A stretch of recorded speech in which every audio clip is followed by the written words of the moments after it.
Olá, meu nome é José Ferreira da Silva e o nosso grupo vai falar sobre o seguro de vida. O seguro de vida, assim como todos os outros seguros, tem a função de proteger um certo patrimônio.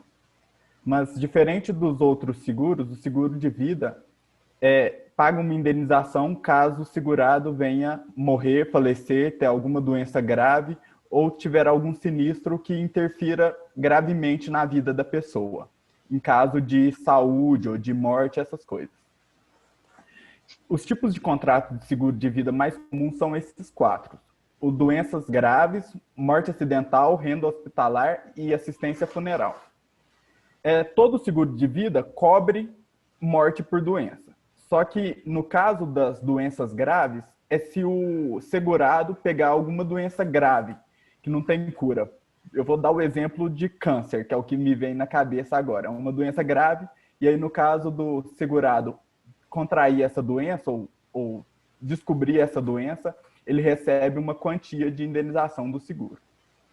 O morte acidental, como o nome próprio já disse, é caso aconteça algum acidente. Esse acidente pode ser de serviço, pode ser de veículo, e caso aconteça um acidente, o beneficiário recebe uma quantidade de dinheiro por causa do segurado que morreu, que faleceu. O renda hospitalar é um tanto diferente desses outros dois, porque nesse caso o segurado não morre, mas ele pega alguma doença ou sofre algum acidente que ele fica impossibilitado de trabalhar por um período de tempo, e aí, no caso, o seguro paga uma indenização para esse tempo que ele não pode trabalhar, que ele não pode ter, que ele não vai ter renda para se sustentar. E aí ele paga para o beneficiário ou para o segurado mesmo uma quantia de dinheiro por esse tempo, por esse período que ele vai ficar internado em hospital ou impossibilitado de trabalhar por algum motivo. E o assistência funeral de todos os quatro é o mais diferente, porque ele não prevê uma indenização. Ele não prevê que o segurador pague nada para o segurado ou para o beneficiário. Nesse caso do assistência funeral, o segurador tem por obrigação fazer os trâmites, né, no caso, velório, enterro, pagar cemitério, essas coisas que é o pós-morte, né? Que seria o pós-morte. É mais um auxílio para a família não ter que se preocupar com esses casos de organização de, entre aspas, logística no sentido do falecido. E aí, pessoal, meu nome é Jean e eu vou continuar, né, nosso trabalho falando um pouco sobre a origem do seguro de vida. Qual que é a origem do seguro de vida? Assim, basicamente, ela é meio controversa. Existe registro histórico de que lá na Roma, lá nos tempos lá do Júlio César, houve o quê?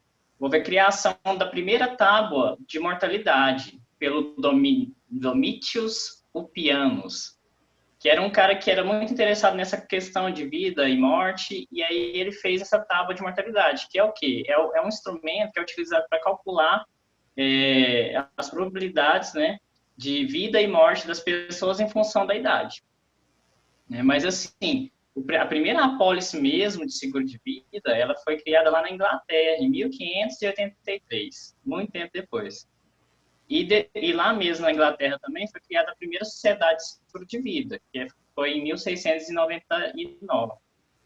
Mas basicamente, assim, até o século XVIII, o que acontecia? Antes do século XVIII, o mercado de seguro, né, que existia, ele era baseado em métodos empíricos e era muito irregular. Cada um adotava uma prática, um jeito de calcular prêmio, indenização, etc. Então não dava uma confiabilidade para aquele mercado. Foi só após o século XVIII, né, em que entrou em cena um personagem importante na época, que foi o Richard Price, e também a utilização da teoria das probabilidades para calcular, né, fazer os cálculos do seguro de vida, que possibilitou o crescimento do mercado, porque aí você teve, então, um instrumento científico para pautar os cálculos que eram feitos tanto para pagar prêmio como de indenização, né, e de responsabilidade também em cima ali dos seguros de vida. E aí, no século XVIII também, aí se expandiu, né, esse mercado, e lá na França foi criado também, né, no mesmo século, uma sociedade, né, de seguro de vida. Nos Estados Unidos também foi criada a primeira lá também. E, assim, em relação ao Brasil, demorou mais um pouquinho para estar chegando aqui. Aliás, em 1850, quando foi criado o Código Comercial, né, daquela época, havia um artigo lá que proibia fazer seguro de vida sobre a vida de qualquer pessoa, sua ou de outra pessoa. E só lá em 1916 que foi legalmente, né, criado uma previsão em lei de que poderia ser feita o seguro de vida sobre a vida, entendeu? Então, basicamente, foi essa história aí, a origem do seguro de vida. Meu nome é Joatan e eu vou falar sobre os fatores que influenciam no preço do seguro. O preço do seguro ele tem que ser calculado para cobrir o sinistro, né? E ainda cobrir o custo administrativo também e também gerar lucro para a seguradora. Então, os principais fatores de cálculo do seguro, o principal deles é a idade. Seguro de vida. Quanto mais velho, maior a chance de você morrer. Então, mais você vai pagar. Também tem o segundo mais importante, segundo fator mais importante, é se é não fumante ou não. Já é dado, né, que pessoas fumantes têm uma taxa de mortalidade maior do que os não fumantes. Então, se você for fumante, você também vai pagar mais. E tem até algumas seguradoras que usam uma tabela diferente de pagamento para fumante e não fumante, para separar. Vocês até separam.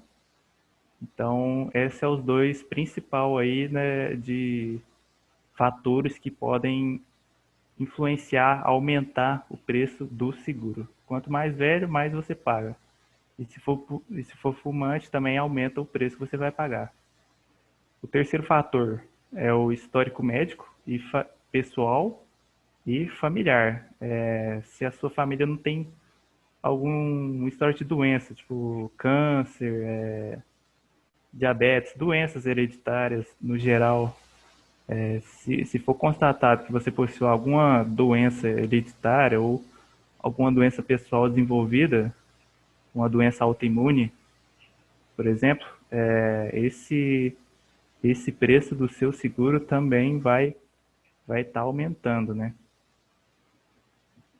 E por último, o IMC, que é o índice de massa corporal, né? Que isso aí vai medir também, no caso, a sua obesidade, você está acima do peso ou abaixo do peso, que geralmente pessoas com um IMC muito, como eu posso falar, desregular ou muito abaixo, muito acima, podem tender a desenvolver doenças, né? Se a pessoa é mais obesa, é possível ela desenvolver algumas doenças por causa disso. E ela só foi muito magra também. E no outro caso que influencia no preço da morte, agora no caso de seguro de morte acidental, como ele só cobre morte acidental ou desmembramento, então o que tem que ser analisado nesse caso aí? No de morte acidental, vai analisar a sua chance de sofrer um acidente no seu trabalho ou na sua rotina.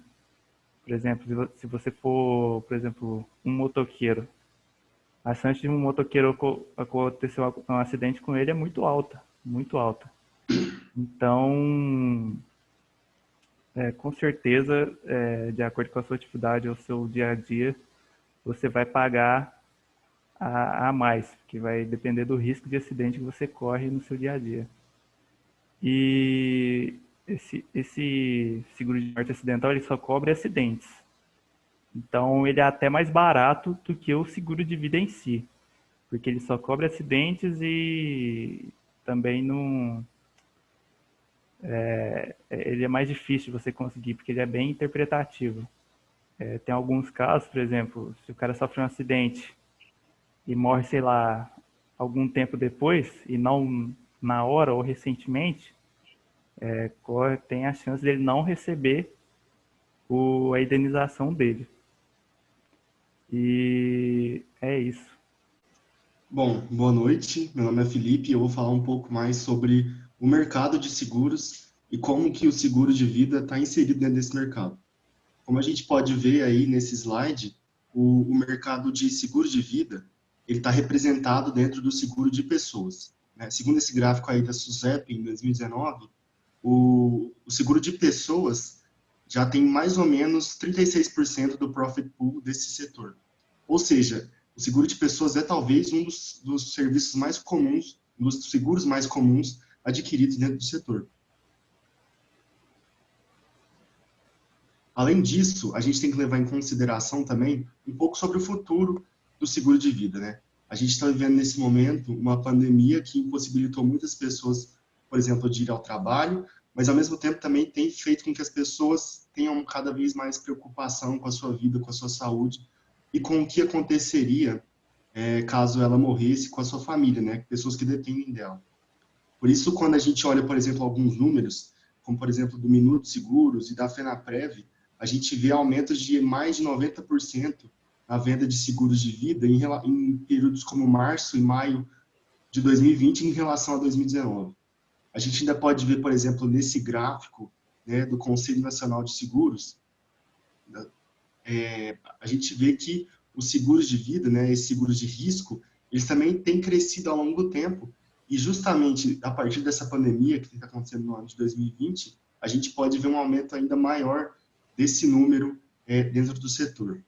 E ainda é legal a gente chamar a atenção para o fato de que o seguro de vida é um seguro que tem entrado cada vez mais em moda, vamos dizer assim, né? Cada vez mais as pessoas têm tido mais atenção para a sua vida, para a sua saúde e também para as suas finanças, né? Já que o seguro de vida ele é tão essencial para manter financeiramente saudável uma família que perde um membro que sustentava ela, né? Então, cada vez mais o seguro de vida tem tido um papel muito importante dentro do mercado de seguros e muito importante dentro das famílias no Brasil.